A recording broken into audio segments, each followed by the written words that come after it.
उंची वाढवायची असेल, फळाची साईज वाढवायची असेल, फुटवा वाढवायचा असेल, फुल सेटिंग वाढवायची असेल, सेटिंग वाढवायची असेल, तर यासाठी शेतकरी मित्रांनो आपल्याला कुठल्याही पिकाच्या स्टोरेज चांगलं असणं खूप गरजेचं असतं. तर त्यासाठीच आज आपल्याला हा व्हिडिओ बनवायचा आहे. मी गणेश तायडे, सह्याद्री ॲग्रो सर्व्हिसेस या यूट्यूब चॅनलमध्ये आपलं सहर्ष स्वागत करतो. शेतकरी मित्रांनो, कुठल्याही झाडाचे आपल्याला जरी चांगले उत्पन्न वाढवायचं आहे तर त्यासाठी आपल्याला स्टोरेज हे खूप हा महत्वाचा पार्ट असतो. तर ते झाडाला ग्लुकोज स्वरूपामध्ये जे झाडाला मिळत असतं, तर ते मिळवण्यासाठी आपल्याला म्हणजे फोटोसिंथेसिस होणं खूप गरजेचं असतं. जर झाडाची समजा चांगल्या प्रकारे जरी फोटोसिंथेसिस झाली तर वातावरणामध्ये जे नायट्रोजन असतं ते स्वरूपातलं नायट्रोजन जे असतं ते झाडाला मिळत असतं. ते मिळाल्यानंतर शेतकरी मित्रांनो अॅमिनो ऍसिड मिळत असतं. अॅमिनो ऍसिड मिळाल्यानंतर त्याचं रूपांतर प्रोटीन्स मध्ये होत असतं. प्रोटीन्स मधलं रूपांतर हे ग्लुकोज मध्ये होत असतं. तर शेतकरी मित्रांनो, ही जी लाईफ सायकल आहे ही लाईफ सायकल झाल्यानंतर आपल्या झाडाला ते ग्लुकोज स्वरूपामधील जे पण अन्नद्रव्य आहे जमिनीमधील असो वातावरणामधील असो तर ते आपल्याला झाडाला ते मिळवण्यासाठी मदत करत असतं. तर त्याआधी शेतकरी मित्रांनो याची ओळख आपल्याला करून घेणं खूप गरजेचं आहे. आपल्या झाडामध्ये स्टोरेज जास्त आहे की कमी आहे तर ते आपल्याला ओळख करणं गरजेचं आहे. त्यासाठी आपल्याला आपले जे झाड लावलेलं आहे समजा तर त्याची आपण लागवड कशी केलेली आहे, त्याचं प्लांटेशन कसं केलेलं आहे, त्याचबरोबर जी आपण जमीन निवडलेली आहे ती कशा स्वरूपाची आहे तर ते आपल्याला व्यवस्थित करणं खूप गरजेचं आहे. जर समजा आपण XYZ एखाद्या टोमॅटोची लागवड केली तर त्याची प्लांटेशन करते वेळेस 1 एकर क्षेत्रासाठी किती प्लांटेशन बसलं पाहिजे ते आपल्याला ते नियोजन करणं खूप गरजेचं आहे. त्याचबरोबर शेतकरी मित्रांनो, आपण जे प्लॉट लावलेला आहे किंवा मग जे पण आपण पीक लावलेलं आहे तर त्याचं ते कुठल्या प्रकारच्या ट्रेसमध्ये गेलेलं आहे की नाही गेलेलं आहे ते आपल्याला चेक करणं गरजेचं आहे.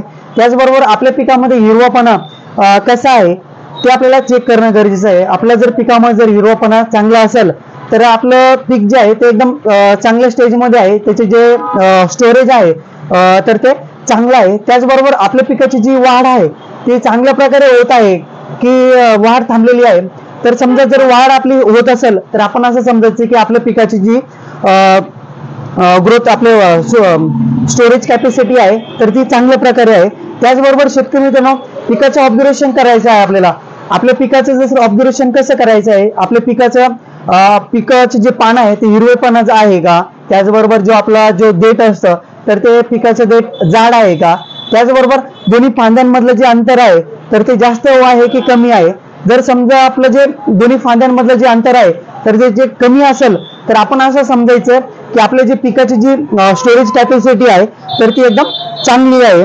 त्याचबरोबर शेतकरी मित्रांनो, आपल्या पिकाची स्टोरेज कॅपॅसिटी चांगली राहण्यासाठी आपल्याला एक साधारणपणे जर आपण विचार केला तर एक 10 डिग्री सेल्सिअस पासून तर 35 डिग्री सेल्सिअस पर्यंतचे जे तापमान असतं तर ते एकदम चांगल्या प्रकारे असतं. त्याचबरोबर शेतकरी मित्रांनो, झाडामध्ये क्लोरोफिल हरितद्रव पानांमध्ये जर चांगलं असेल तर एकदम आपल्याला त्याचा चांगल्यातल्या चांगल्या प्रकारे आपल्याला त्याचा फायदा होऊ शकतो. त्याचबरोबर शेतकरी मित्रांनो, कार्बन डायऑक्साईड जे असतं वातावरणामध्ये जे आपल्याला कार्बन डायऑक्साईड असतं तर ते झाडाला मिळणं खूप गरजेचं असतं. तर ते जर आपल्या झाडाला जर चांगल्या प्रकारे मिळालं, टेम्परेचर असो, हवा असो, त्याचबरोबर पाणी असो, तर हे जर आपल्याला चांगल्या प्रकारे जर मिळालं तर आपल्या पिकाची शाखीय वाढ त्याचबरोबर पिकामधलं जे स्टोरेज आहे ते चांगल्या प्रकारे आपल्याला मिळू शकतं. त्याचबरोबर शेतकरी मित्रांनो, दुसरी गोष्ट आहे पाणी व्यवस्थापन.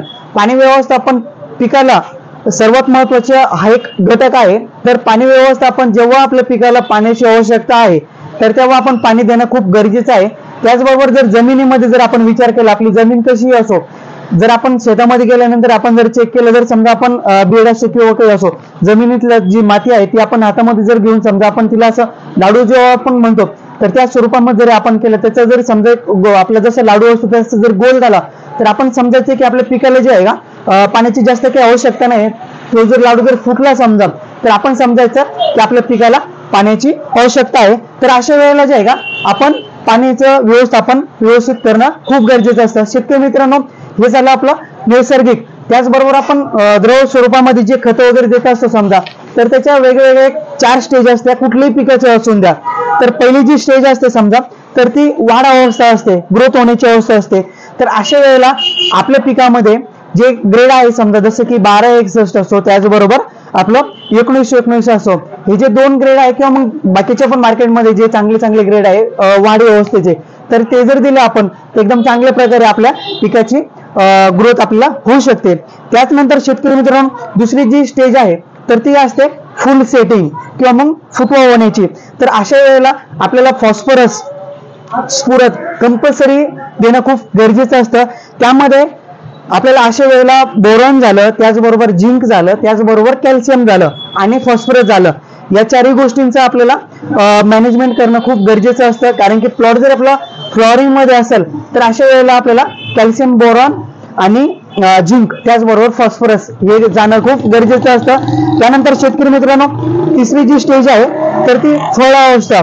तर फळ अवस्थेमध्ये आपल्याला फेरस सल्फेट जाणं गरजेचं असतं. त्याचबरोबर NPK तिन्ही जे आपले न्यूट्रिएंट आहे तर ते जाणं गरजेचं असतं. ते केल्यानंतर फळाची जी फळ अवस्था आहे ती चांगल्या प्रकारे आपल्याला होण्यास आपल्याला मदत होत असते. त्यानंतर शेतकरी मित्रांनो लास्टची चौथी जी स्टेज आहे परिपक्व अवस्था. तर अशा वेळेला पिकाला कुठल्याही पिकाला पोटॅश देणं खूप गरजेचं असतं. त्यामध्ये आपण 05234 हा ग्रेड पण देऊ शकतो, त्याचबरोबर 0050 हा ग्रेडही देऊ शकतो.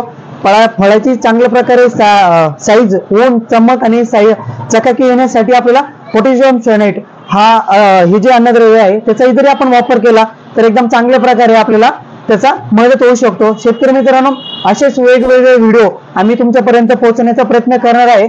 त्यासाठी तुम्ही चॅनलला सबस्क्राईब करणं खूप गरजेचं आहे. जर तुम्हाला व्हिडिओ आवडला असेल तर इतर शेतकऱ्यांना त्याला पाठवण्यासाठी मदत करा. धन्यवाद.